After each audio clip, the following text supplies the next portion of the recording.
আমরা আমাদের এই বাহিরের দেহটা আমরা দেখতে পাই না, ভিতরের দেহটা আমরা দেখতে পাই না, বাইরেরটা আমরা দেখতে পাই। তদ্রুপ যখন ডাক্তারের কাছে গেছি, ডাক্তার বলে আপনার হরে কৃষ্ণ পাঠার সময় প্রণাম করবেন না, তখন দেখা গেছে ডাক্তার আমাদের বলছে আপনার এখান দিয়ে লিভার আছে, সেখান দিয়ে আপনার হার্টের সমস্যা, কিডনিটা ঠিক মতন কাজ করে না, এদি কিডনির মধ্যে পাথর জমে গেছে, এই হয়ে গেছে, সে গেছে নানা রকম সমস্যা। তখন তো চিন্তা করছি না, আপনি তো আগের মতন খাইতে পারেন না, আগের মতন চলতে পারেন না, কোনো না কোনো ভাবে আপনার দেহের মধ্যে কোনো না কোনো বেশ কম হয়েছে হওয়াতে তখন আপনার ডাক্তারের কাছে শরণাগত হইলেন, ডাক্তার আপনার পরামর্শ দিলেন। তো ধ্রুব আমাদের যে এই দেহের ভিতরে যে আমাদের ভিতরে দেহের অঙ্গ প্রত্যঙ্গ, আরো যে 10 ইন্দ্রিয় নবদা যে রয়েছে, কখনো এগুলি সম্বন্ধে আমরা কখনো জানতে চেষ্টা করেছি? এবং এই 10 ইন্দ্রিয়ের মধ্যে 10 জন যে অধিষ্ঠান হয়ে আছে, 10 জন যে সেটাকে ধারণ করে রাখতেছেন, 10 জন যে সেটাকে সেটল করেন, পরিচালনা করেন, কখনো কি জিজ্ঞাসাবাদ করেছি? করে নাই। তাই আমরা শুধু জীবের জন্ম হইলে আমরা, আমাদের দেহ জন্ম নিলে শুধু হবে না, মনুষ্য দেহ ধারণ করলে হবে না, আমার দেহের খবর আমাকে নিতে হবে, আমার দেহের সম্বন্ধে জানতে হবে। দেহ সম্বন্ধে যদি না জানতে পারেন তাহলে দেহের যত্ন আপনি নিতে পারবেন না। সুতরাং আপনাকে চৈতন্য জ্ঞান, চেতনা শক্তি আপনাকে লাভ করতে হবে। এখন নিজেকে জানতে হবে যে আমি সত্যিকারে কে, আমি কেন আসছি, কি নিয়ে যাব, এই পৃথিবী থেকে আমার নেওয়ার মতো কি আছে। দেখেন এই পৃথিবীতে আপনার টাকা করে ঘর দুয়ার বসত বাড়ি সবকিছু করি, এর কয়দিনের লাগে? এই ঘরটা আমাদের সাময়িক কিছুদিনের লাগে, বিল্ডিং বানায়, ঘর বানায়, দুয়ার বানায়, কিছুদিন পর তো আবার শ্মশান বাড়িতে যাবে, কিন্তু ওই বাড়িটা স্থায়ী, ওটাই স্থায়ী ঠিকানা, ওইখানে আপনার একটা চিহ্ন পড়ে থাকে।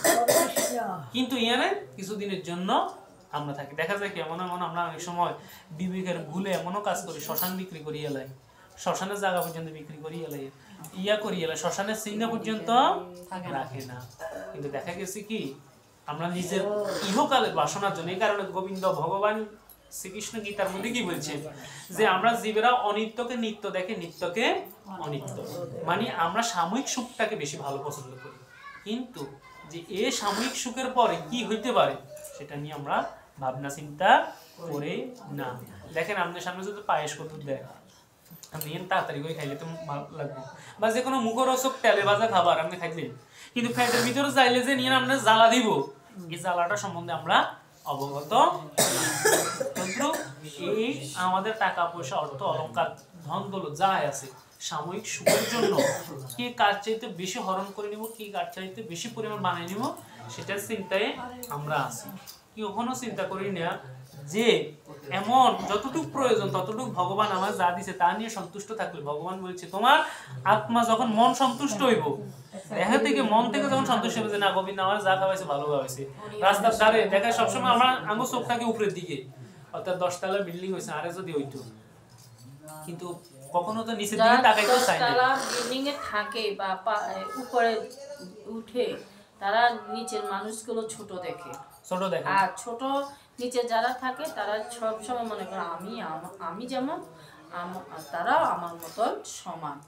কিন্তু না, ভগবান বলছে যে আমার জন্য আমার কোনো প্রিয় অপ্রিয় নাই, আমার জন্য সকলে সমান, আমার কাছে কোনো ভক্ত অপ্রিয় প্রিয় নাই। কারণ এই কারণে আমরা ভগবানের কাছে ছোট কি বড় কি সবাই আমাদের জন্য শ্রেষ্ঠ, কে গুণী কে অজ্ঞানী, কে জ্ঞানী কে মূর্খ কে বিদ্যা, সবাই আমাদের জন্য এখানে সমান, কি ধনী কি গরিব এখানে আমার জন্য সবাই সমান।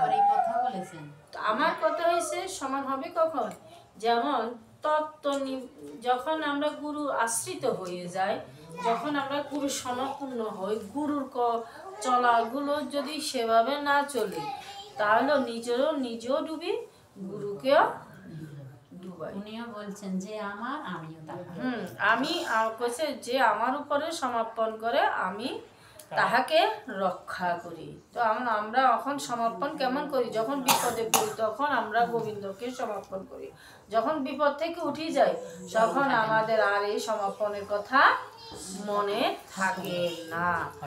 এই জন্যই আত্মতত্ত্ব আত্মনির্ণয়ের কথা অবশ্য কাহে মহারাজ কৃপায় জন্মে ব্রহ্মমতিমান। মানে যার কৃপা ব্রহ্মা, যে যখন আমরা দীক্ষা নিই বা চৈতন্য নাম নিতে যাই, তখন আমার যদি ভাব ভক্তি নিয়ে আমার গুরু গাছের চরণে অর্পণ করে যাই, যদি সেদিন যদি ভক্তি না হয়, ইহকাল আর ইহকাল ভক্তি বলতে পারবে, কিন্তু তার ভক্তি কখনো জন্ম হবে না।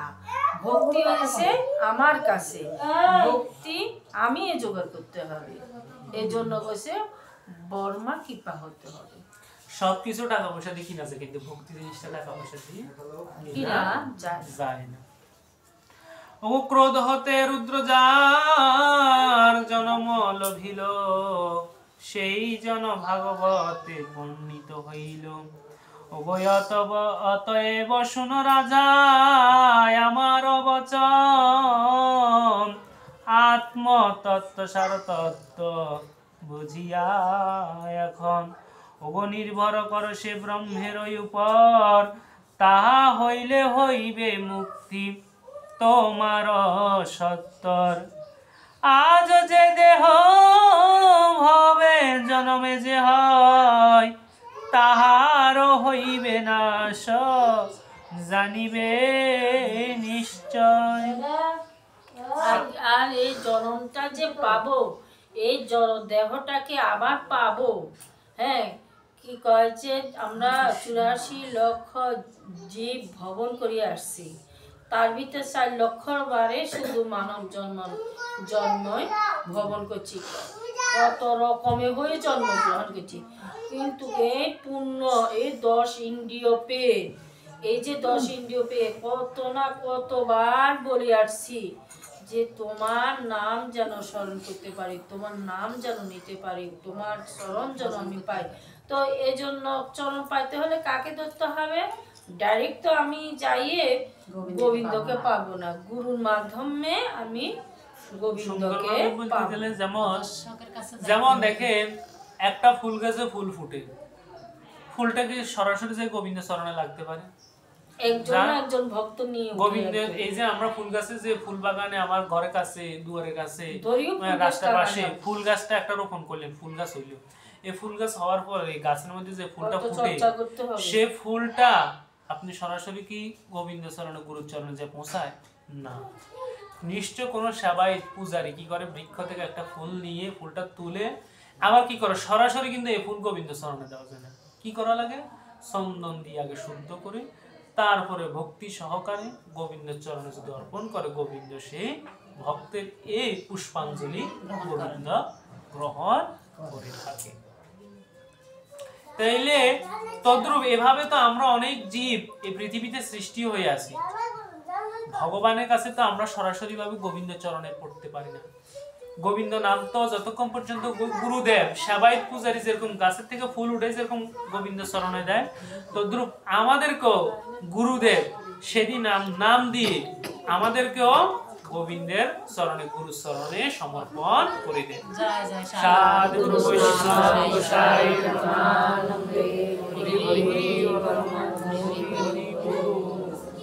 বলাচল থাকলে একটু ছেড়ে দিলে বাইয়ে দিতে।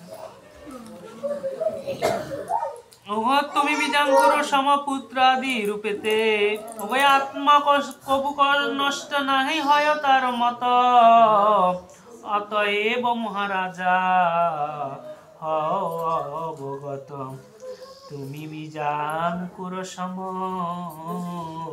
পুত্রাদি রূপেতে, বর্তমান নাহি রবে এই তরা ধামেতে। বলছে তুমি বীজের অঙ্কুর সম পুত্রাদি রূপেতে। যেমন একটা বীজের রোপণ করলে অঙ্কুরটা যখন বের হয় চারা হিসাবে তখন প্রকাশ পায়, তদ্রূপ তুমি একটা এই জীব দেহের একটা বীজ, জীবের বীজ স্বরূপ আজকে পুত্র রূপে অঙ্কুরে আসো। কদিন পরে পুত্র থেকে কি হবে? কিশোর হবে, একটা বালক, কিশোর, কিশোর থেকে যুবক হবে, তখন তুমি আর একটা জীবের বীজের অঙ্কুর হবে। কাষ্ঠ যদা ভিন্ন সদা হুতাসন হতে, সেই মত তুমি রাজা জানিবে জগতে। একটা কাষ্ঠ, কাষ্ঠের ভিতরে কিন্তু আগুন আছে। কাষ্ঠ দেখবেন কাঠে কাঠে যখন ঘষা দেন, ঘষতে ঘষতে ঘষতে ঘষতে ঘষতে ঘষতে সেখান থেকে কিন্তু আগুনের প্রস্ফুটিত সেখান থেকে কাষ্ঠটা কিন্তু পরম সাধু। এই যে দাবানল হয়, কাষ্ঠ থেকে কাষ্ঠে ঘষাঘষি করলে দাবানল হয়। হ্যাঁ, কাষ্ঠটা কিন্তু বৃক্ষটা কিন্তু পরম সাধু। বৃক্ষ এই দেহ দিয়ে আমাদেরকে নন্দন করে আমরা গোবিন্দের সেবা লাগাই তদ্রুপ। আর যখন আমাদের দেহতে গুদুর আগুন লাগলাম উফরে কত ব্যথা পাই, কিন্তু উনি তো ব্যথা পায় না। উনি কয় কি আমার এই দেহটা যেন গুরু গোবিন্দর সেবাত লাগে, সাধু বৈষ্ণবের সেবা। ওগো স্বপ্নে নানা রূপ দেখে যথা জীবগণ, নিজ শির কাটি করে ভূমিতে স্থাপন। ওগো জাগরণে করে দেহে পঞ্চত্ব দর্শন, নশ্বর না হয় আত্মা শুন হে রাজন। এখন বলছে স্বপ্নে নানা রূপ দেখি আমরা। স্বপ্নে আমরা কেউ দেখি আমি তো বিশাল আজকা প্রেসিডেন্ট, আমেরিকান প্রেসিডেন্ট হয়ে গেছি, বাংলাদেশের প্রধানমন্ত্রী হয়ে গেছি, এরকমও দেখা যায়। 10 তলা বিল্ডিং, দেখা গেছে বিশাল এক গাড়ির উপর চড়ি, কিন্তু ঘুম ভাঙলে বাস্তব অর্থে কিছুই আমার নয়। তদ্রুপ এই যে টাকা পয়সা ধন দৌলত বাড়িঘর দুয়ার যা দেই ইয়ান তো যাইবার কালে দিনে দিনে আরে লগে করি দিবে না। এগুলো স্বপ্নের মতন। স্বপ্নে যেরকম আপনি দেখছেন আমনেন ন, তদ্রুপ বাস্তব অর্থেও আপনিও পৃথিবীতে জন্ম নিলেন, আপনার বাপ দাদার টাকা পয়সা আছে, আপনিও সে টাকা পয়সার ধনে ধনী হইলেন, কিন্তু ওইবার হরে দেখা গেছে যেদিন চলে যাবেন, যাওয়ার পথে ব্যাগিনে হরে থাকবো, শুধু চলে যাবেন। স্বপ্নের মতন দেখছেন, স্বপ্নের মতন এগুলো ভোগ বিলাস করছেন, এই এগুলো ব্যবহার করছেন, এই ছাড়া আর কিচ্ছু নয়। ওগো জাগরণে করে দেহে পঞ্চত দর্শন, নশ্বর না হয় আত্মা শুন হে রাজন। অবিনাশী হয় আত্মা দেহ সদা ক্ষয়, ওগো আত্মাতে যে দেহ যত্ন উচিত না হয়। বলছি কি অবিনাশী হয় আত্মা, দেহ সদা ক্ষয়। তার মানে আমাদের দেহটা কি ক্ষয়, আত্মাটা কি অক্ষয়। দেহটা বিনাশশীল আর আত্মাটা অবিনাশী। এখন বলছি দেখেন আমরা তো আঙ্গ দেহ ইয়ান দেখা গেছে কালো হইলে ছাতা উড়াই বেললাই, সাবান দিয়ে ভালো করে বসি, হেয়ার ফলে দেখা গেছে বুঝবেন আপনি সরষেতে অন্য অন্য হচ্ছে অলিভ অয়েল, হেয়ার আছে কি আপনার লোশন দিয়ে ভালো করে দেহ ইয়ান সুন্দর করে রয়েছে, কিন্তু আর ভিতরে কালি মারো ভিতরে আর আরেকজনের প্রতি দ্বন্দ্ব রয়ে গেছে, ভিতরেটা সে করতে মারি না। তাহলে আমার বাহ্যিক দেহ পরিষ্কার যত্ন করলে হবে না, আমার আত্মারও যত্ন নিতে হবে। তাহলে আত্মার যত্ন কিভাবে হবে? যারা প্রতিদিন বলে দেহরে তো বাহ্যিক ভাবে এমন এক জিনিস, সেটা তো ধরা যায় ছোঁয়া যায়, এটা তো সহজশীল, কিন্তু আত্মা মন স্থিতিতে যেটাকে রয়েছে, মন বুদ্ধিতে যেটা স্থিতি হয়ে আছে, সেটাকে তো ধরা ছোঁয়া যায় না। তাই মনটাকে শান্ত করতে হলে প্রতিদিন অন্তত 1 ঘন্টা আধা ঘন্টা পারেন গোবিন্দের সামনে, অন্তত সিংহাসনের সামনে যায় বসি, গুরুদেবে যে মন্ত্র দিছে, যে ধ্যান দিয়েছেন, ধ্যান উপাসনা সন্ধ্যা যাই বলেন, এটাকে অন্তত মন দিয়ে অন্তত চিন্তা করবেন, আমি যখন এই সামনে বসছি অন্তত এই সামনে আধা ঘন্টা সময় আমি যেন সংসার বা বিষয় বাসনা অন্য কিছু যেন চিন্তা না করে অন্তত গোবিন্দের গুরুদেবের চিন্তা ভাবনা করে অন্তত চোখ বন্ধ করলে, সারাদিন তো দেখেন যায় চোখ দিত গোবিন্দরা 1000 বার দেন, চোখ কান বন্ধ করে একটু গোবিন্দের রূপটা চিন্তা করেন, তখন বুঝা যাবে যে সত্যিকার আপনি যদি ওই তখন চোখ বন্ধ করে যদি গোবিন্দ রূপটা যদি কল্পনা করতে পারেন, তখনই বুঝা যাবে যে আপনার মনের মধ্যে ওনার আস্তে আস্তে কিছু আছে। আর নাহলে দেখা গেছে চোখ বন্ধ করলে আজ যদি ওই 10 লাখ টাকার কথা মনে হয় 10 কোটি, তাইলে এখানে বসে আমার বিশ্ব বাসনায় মন পড়ে যাচ্ছে। সুতরাং এটা দ্বারা চেষ্টা করতে হবে, প্রথম দিনে আইতেন, দ্বিতীয় দিনে আইতেন, তৃতীয় দিনে আইতেন। দেখা গেছে কি নিজের নাম লিখতাম যাই, কলম উগারে কবার যে ভাঙছি, শখের মধ্যে সিলেটের মধ্যে শখ দিয়ে কতবার যে ভাঙিয়ে লাইছি, এটার কোনো হিসাব নাই। সুতরাং একদিনে সবকিছু সম্ভব না, প্রতিদিন। এই কারণে বলছেন ভগবান বলছেন যিনি নিয়মিত কর্মী, নিয়মিত চেষ্টাশীল, তিনি আমার প্রিয় ভক্ত। যার ভিতরে চেষ্টা জিনিসটা আছে, যে না আমি হারিয়ে না, আমার শিখতে হইব, আমার আগ্রহ আছে, এই জিনিসটা যার ভিতরে আছে সে আমাকে পাবে। আর যার ভিতরে এরকম কোনো চেষ্টা নাই, সে কখনোই আমাকে পাবে না। ও কর্মের করিলে ক্ষয় জন্ম নাহি হয়, জন্ম বিনা দেহ ভোগ ভবে কোথা রয়। কর্মের করিলে ক্ষয় জন্ম নাহি হয়, কর্মে যদি ক্ষয় হয়ে যায় এই পৃথিবীতে আর জন্ম মরণ কখনো হবে না, জীবজনিতে আর আসবে না।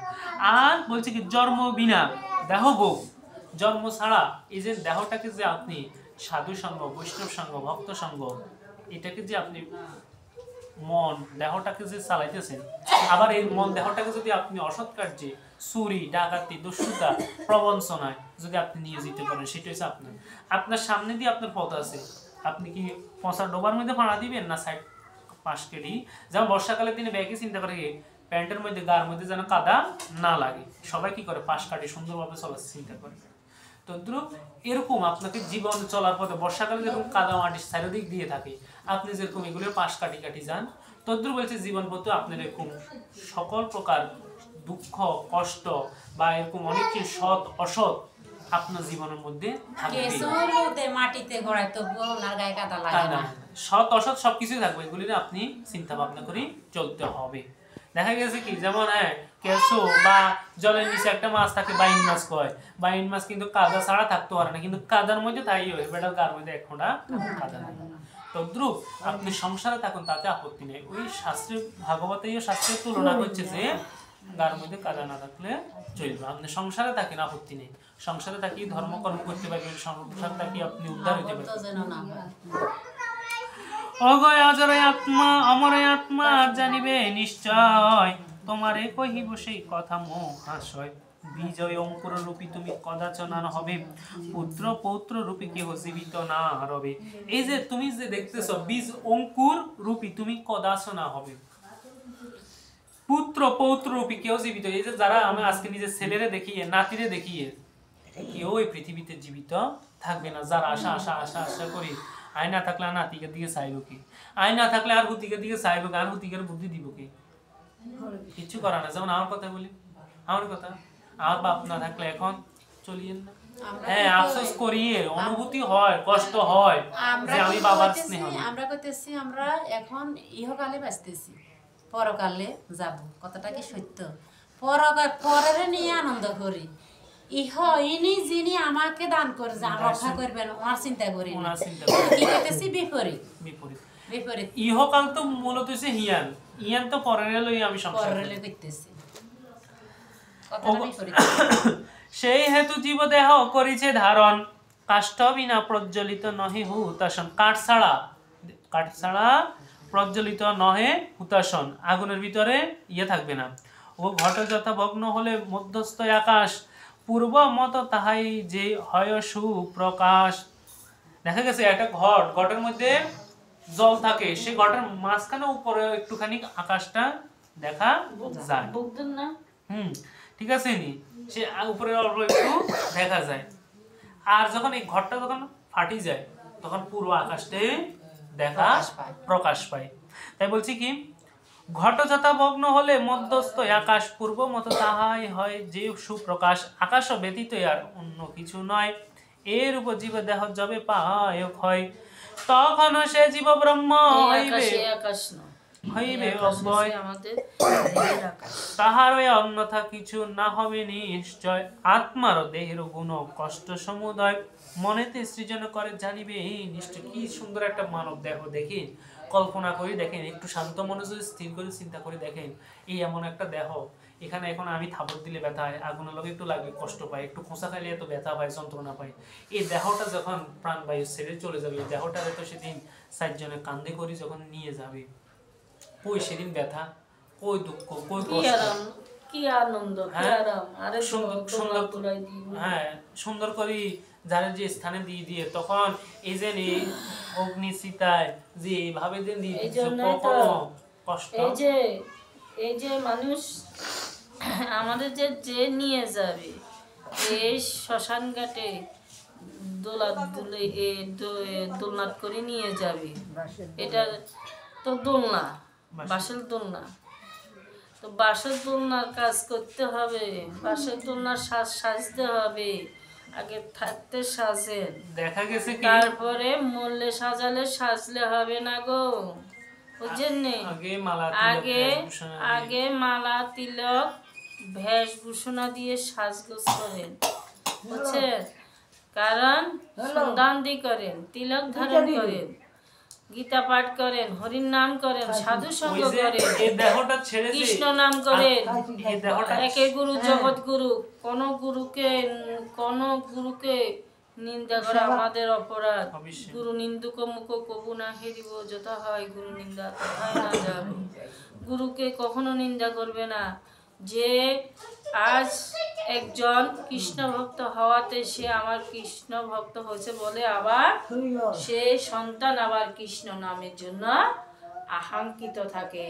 যদি সত্যকারী আমি কৃষ্ণ ভক্ত, কৃষ্ণ গুণাগুণ করি, যে মানুষ বলে না একজন মা বাবারে যদি অন্তিমে পরে তার চাঁদ কিয়া করে কি করে একটু প্রসাদ চন্ন মৃত্যু দেয়। আমি যদি দিই আমার ছেলে ওইগুলো অনুসরণ করবে যে আমি আমার মা বাবা তো এই কর্মগুলো কি করে দিয়ে গেছে, তো আমি আমার মা বাবার জন্য যখন একটু দেবো, আমার দাদু দিদার জন্য পূর্বপুরুষের জন্য একটু প্রসাদ চন্ন মৃত্যু দেব।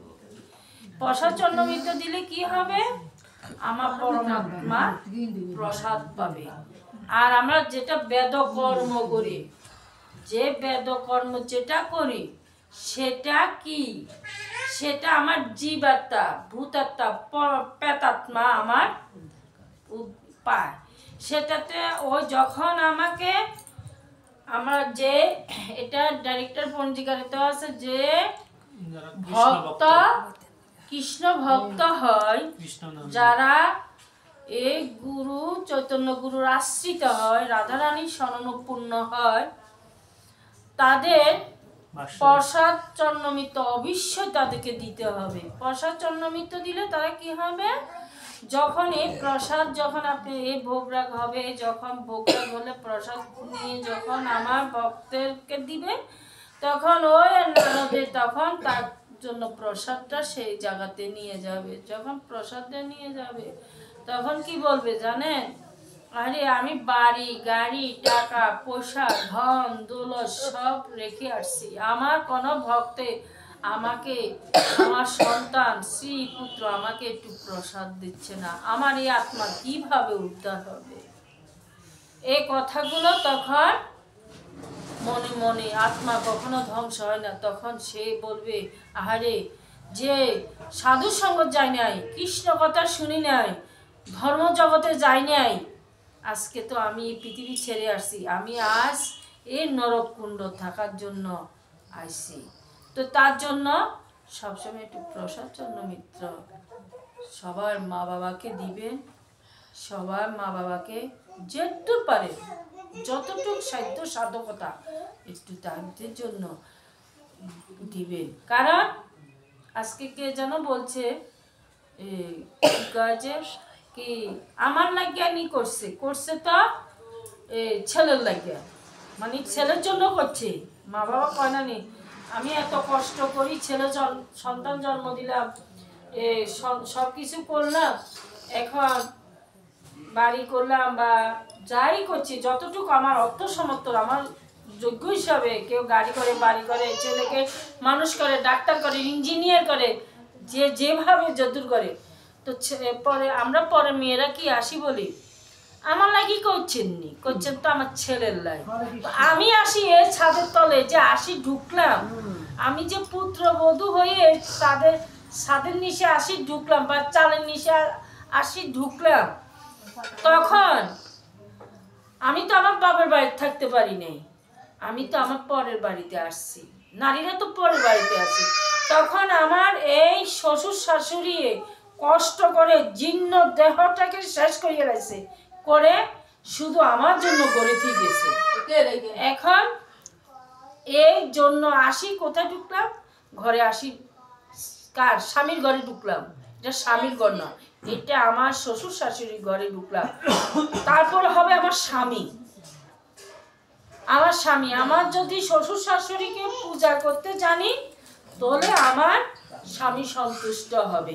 আর যদি স্বামী যে শ্বশুর শাশুড়ি পূজা না করতে পারে তাহলে এই স্বামী সুখ ভোগ করে কোনো লাভ নাই নারীদের জন্য। নারীদের ধর্ম হয়েছে আগে শ্বশুর শাশুড়ি, তারপরে হয়েছে পতি স্বামীর সেবা, তারপরে আমার ধর্ম করি। তখন ওরা ওইটা করলে ভগবান সন্তুষ্ট, ধর্ম কর্ম করলেও সেটাও সন্তুষ্ট হবে। কথা বুঝছেন? যতকালে মায়া যে মনেতে নিপ করে সৃজন, তাহাতে জীবে হয় সংসার বন্ধন। উগো যত কাল তৈল রহে প্রদীপ আধারে, তত দিন জলের দীপ কহি যেত মারে। উভয় অতএব সংসার কারণ, অপূর্ব ভারতী রাজা কর শ্রবণ। এই যে জীবের দেহ হয় দর্শন,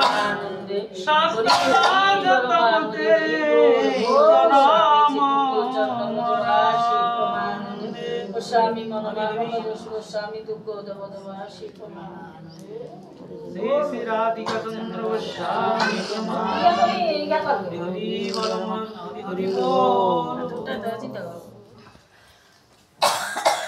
ও যিনি আত্মা তার কভু জনম না হয়, সাক্ষাৎ জ্যোতি যে তিনি জানিবে নিশ্চয়। অতএব সূক্ষ্ম স্থূল দেহের ভিতর, আকাশের মত তাহা সতত গোচর। বলছি কি সূক্ষ্ম, এটা কোনো কিছু না। এই দেহে, আমাদের দেহ কয়টা? দেহ হচ্ছে দুইটা, একটা হচ্ছে স্থূল দেহ, একটা হচ্ছে সূক্ষ্ম দেহ। স্থূল দেহটা আমরা বাহ্যিক যে দেহটা আমরা দেখতে পারি, চলতে পারি, করতে পারি, সেটা হচ্ছে স্থূল দেহ। আর যে দেহটা ধরা ছোঁয়ার বাইরে, যেটাকে ধরা যায় না, স্পর্শ করা যায় না, কিন্তু উপলব্ধি করা যায়, অনুভূতি করা যায় যে এই জিনিসটা আমার মধ্যে এখনো আছে কারণে তো দেখা গেছে কি, এখন দেখা গেছে মানুষ যখন মারা যায় তখন তারা দেখবেন যতই আপনি ডিয়া দেন, যতই গুতা দেন, যতই কিছু করেন, আর এই জীর্ণ শরীরের কারণ ওই সূক্ষ্ম দেহটা বের হয়ে গেছে, যেটার মধ্যে চেতনা, কষ্ট, ব্যথা, যন্ত্রণা, সুখ, আনন্দ ভোগ করবে, সেই দেহটা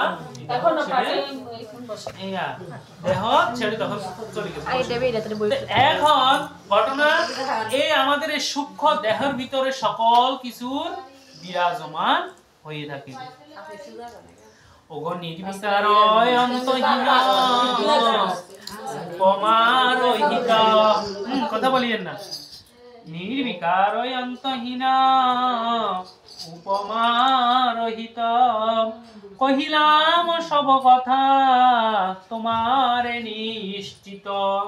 যে আমাদের সূক্ষ্ম দেহটা কি নিয়ে যাবে? আমাদের কর্মফল নিয়ে যাবে, মানে পরীক্ষার ফলাফল। দেখেন আমরা যখন পরীক্ষায় যখন দিই স্কুলে, হ্যাঁ, স্কুল কলেজে পরীক্ষা যখন দিই, একটা টাইম দেয় যে সকাল 10টা থেকে আপনার পরীক্ষা শুরু হবে, 12টা বাজে বা 1টা বাজে না পরীক্ষা শেষ। পরীক্ষা যখন ঘন্টা বেজে যায় তখন আপনি খাতা আপনার থেকে আপনি যতই লিখতেন জানেন জোর করিলে খাতা হয়েছে, বা খাতা জমা দিয়ে রাখলে মাস্টারের কাছে, এই খাতা আমরা তুলিনি, লেখার কোনো সুযোগ নাই। তদ্রুপ একবার যদি দেহ থেকে যদি প্রাণবায়ু যদি সূক্ষ্ম দেহটা যদি বের হয়ে যায়, পুনরায় আবার এই দেহের ভিতরে আর কোনো দেহ বিরাজমান হবে না। মানে আজকে দিনে তুমি কি করছো, কালকে এই দিন আর আসবে না, আজকে দিনটা শেষ, আজকে দিনটা যে এখন 1টা বাজে একটার সময় যে কাজটা করু, আমি যদি কি কয় যে এখন 5টার সময় করলে কি আর 1টার সময়টা পামু না। তদ্রুপ এই 1টার সময় কাজে 1টা করতে হবে, 6টার কাজে 6টা করতে হবে। আমাদের যখনই টাইম, ওই টাইমে কিন্তু আমার টাইমটাকে আমরা সেটিং করতে পারি না, এইটাই আমাদের ধর্ম। কারণ আমরা সেবার যাবো, ওই যখন আমরা সেবার যাবো কখন, তখন আমরা সর্বকর্ম গুছাই আসি, তারপর আসবো, সময় মতন আমরা এই জায়গাতে আসি না, এই আমাদের কোনো ধর্ম ঠিক হয় না।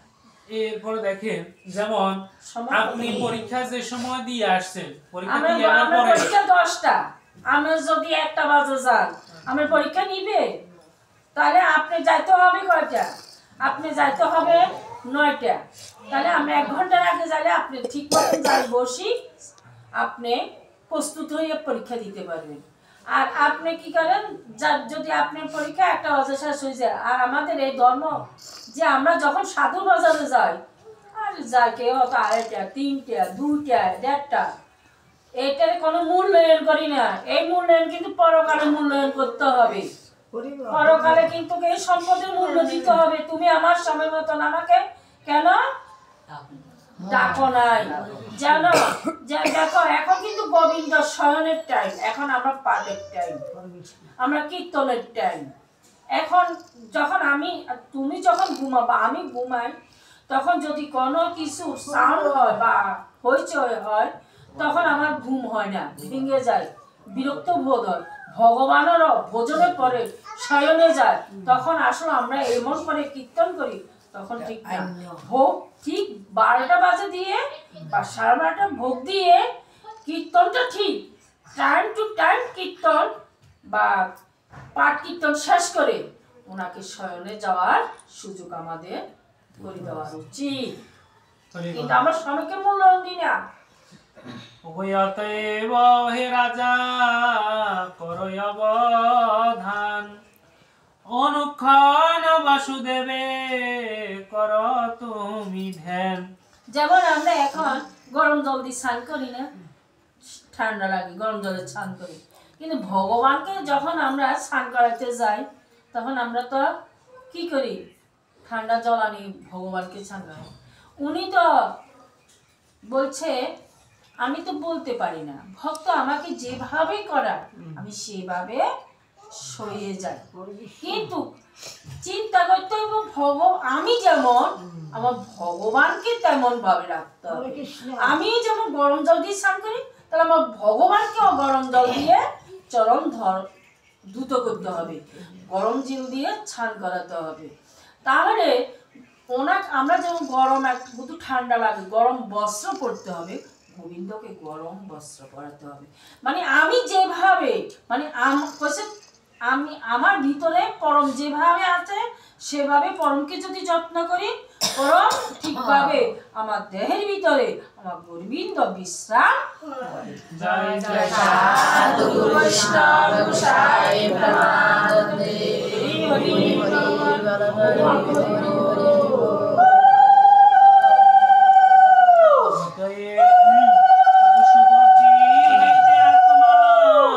করহ বিচার, সেই তত্ত্ব বলে তব হইবে নিস্তার। তাহা হতে এই রূপ হইবে গঠন, ব্রাহ্মণ শাপেতে সেই তখন কোন মতে তোমার না করিবে দংশন। ওগো দগ্ধ না করিবে তোমার মৃত্যুর কারণ। বলছি কি, যে ভাগবত শ্রবণ করছে তার মৃত্যু যেভাবে আসুক, অবশ্যই তার স্থূল দেহের ক্ষয় হবে, কিন্তু তার সূক্ষ্ম দেহের কখনো ক্ষয়ক্ষতি বিনাশ হবে। আমি এত সেবা না করছি, সেবা খাইতেও না করছি। হ্যাঁ কইছে একটু আমি গোস হলো না, একটু সাদর আমার গুরুদেব আসবে বা বৈষ্ণব আসবে, একটু ভোগরাগ হবে, একটু প্রসাদ চন্দ্র মিত্র হবে বা দিবে, তো আমাদেরকে কইছে। কিন্তু আমাদের কি কর্তব্য সেখানে যাই, আমাদের কি কর্তব্য, একটু কৃষ্ণ কথা শোনার জন্য, একটু কৃষ্ণ গুণাগুণ করার জন্য, একটু ভাগবত শ্রবণ করার জন্য, একটু সাধু বৈষ্ণব পদধূলা লওয়ার জন্য আমাকে আহ্বান করছে। সেটা তো শুধু উদুপূর্ণ করার জন্য সে প্রসাদের কথা বলে। ওগো তখন হইবে তুমি মৃত্যুর ঈশ্বর, নিশ্চয় জানিবে তুমি ও হে নরবর। তখন করিবে বিচার অন্তরে, শ্রেষ্ঠ পদ ব্রহ্ম আমি জগৎ ভিতরে। ওগো এই রূপে মনে মনে করিয়া চিন্তন, অনন্ত ব্রহ্মেতে আত্মা করিবে যোজন। সেই কালে নরবর করিবে দর্শন, ধ্বংসকারী বিষপূর্ণ তাক্ষকে তখন ওগো শরীর ওই আত্মা, শরীর ওই আত্মা হতে পৃথক না রবে, আত্মা হতে ভিন্ন নয় এই জ্ঞান হবে। কহিলাম ও হরিলাম তোমারে এখন, বিস্ময় আত্মা হয় সেই দেব জনার্দন।